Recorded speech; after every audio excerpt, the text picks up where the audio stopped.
wearing short sleeves. I'm wearing overalls that are shorts. I'm just so excited that the weather is not frozen anymore. So it's been gorgeous today. It's been a little bit on the hot side, which honestly is just a welcome change.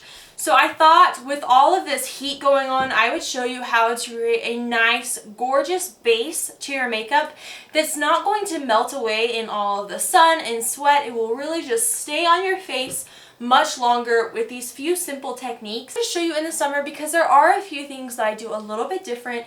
My skin's a little bit less dry, and like I said, there's just heat that is working against you and sweat that's working against you, which I know sounds gross, but if you want your makeup to stay, whether you're going to a fair or you have some event that you just really want it to stay put, then this will help you to do that. So if you want to see how to get this nice flawless base, then just keep watching. Okay, so I know I reviewed the Wet n Wild foundation in the past, but now that it's summer and my skin isn't quite as dry, I wanted to give it a second chance just because I think it'll work a lot better now that my skin has a little bit more moisture to it. So I've already moisturized my face, and now we're just going to put on the e.l.f. primer and then we'll go in with the foundation. So I'm still using a hydrating primer even though it's summertime because my skin is still dry.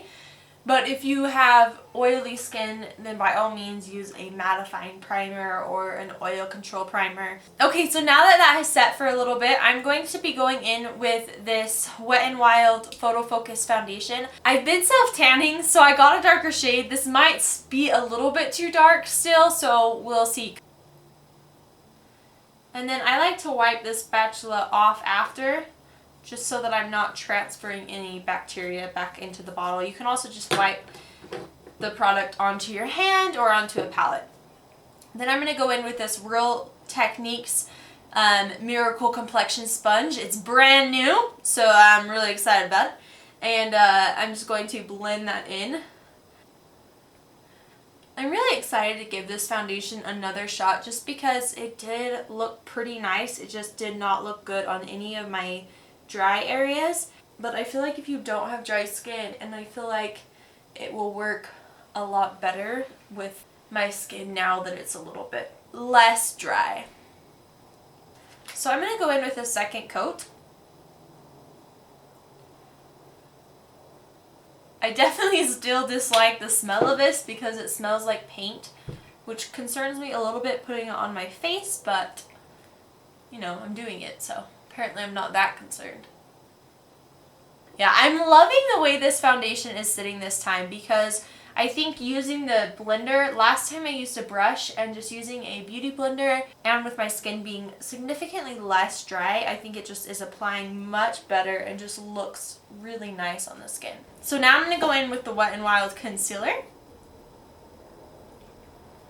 This concealer though, I've been loving consistently. It is just so creamy and it's just amazing. I've been using this concealer every day for probably the last 3 months and I still haven't run out of it. So I feel like there is definitely enough product to last you a while. I just forgot how much I love this sponge. I was using the Dollar Tree sponge, and because I hadn't used this for a while, I was like, oh yeah, that's a good sponge and it works and like it goes fine. And then after a while, I tried this one out again and I just, oh my goodness, I've missed it. I'm using the shade Natural Bisque in the LA Girl Pro Concealer, and I'm just going to sculpt and just mostly warm up my face. I like to use contour mostly just for adding that dimension back into my face.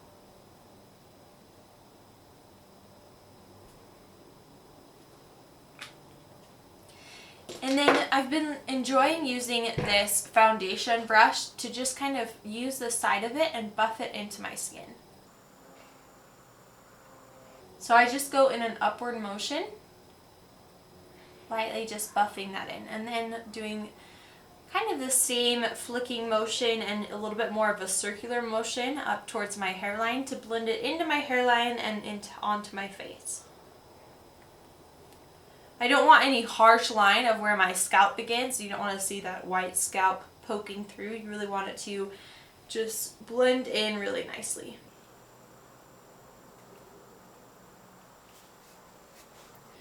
So I know that what I've done so far is pretty similar to what I did in the winter routine, but there will be a few steps that are coming up really shortly, so just hang in there to see what is the biggest difference with summer to be able to really help lock in your foundation and your makeup all day long. Because I feel like in the winter it's much easier. You're dealing with different problems, like your skin can be really dry and you might want to cover up any flakiness or things like that.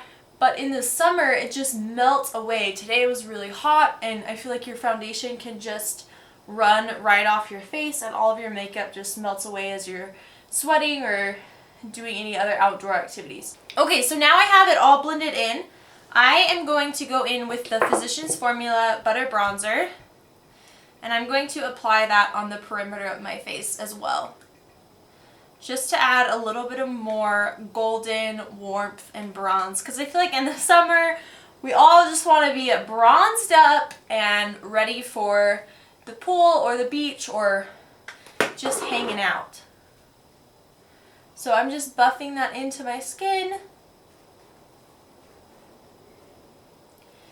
And then I'm going to be going in with the e.l.f. liquid highlighter, and I'm just going to apply that where I'm going to apply a powder highlighter later, to just add a nice base for that highlight, and then taking the Real Technique sponge and just blending that in. And then whatever is left on the sponge, I'm just going to go down the bridge of my nose. Okay, so as you can see, everything is now blended. So now what I'm going to do to really set and lock this makeup in so that the sun and the heat and the sweat will not melt it away is I'm going to be going in with some RCMA no color powder. And I just shaked it to get some in the lid because it's like a spice jar. It has really big holes and it's just not very good packaging. So I'm cleaning off the brush that I used for contour, and I'm just going to get a significant amount on my face and kind of just dab that everywhere. And then I'm going to go in and I'm just really going to buff this into my skin. I really enjoy using this brush because it really pushes that powder into your skin so it doesn't look cakey, and it really just buffs it in so it becomes one. Okay, so now that I buffed the powder into my face, the last thing I'm going to do is just take a little bit of setting spray, spray it all over my face, and let that dry.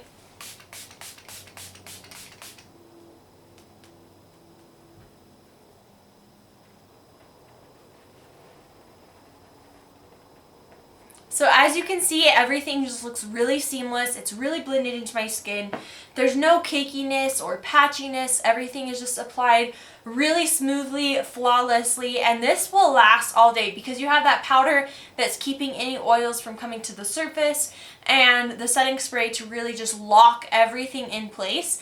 And now you can go on with your blush and like a little more strong of a highlight, some eyeshadow, and you just have a completed look that will really stay. Okay, thank you so much for watching this video on how to get this nice, flawless base that will stay put all day. I hope that you really enjoyed it. And if you did, please subscribe. I really appreciate it, and I will see you next time. Bye, guys.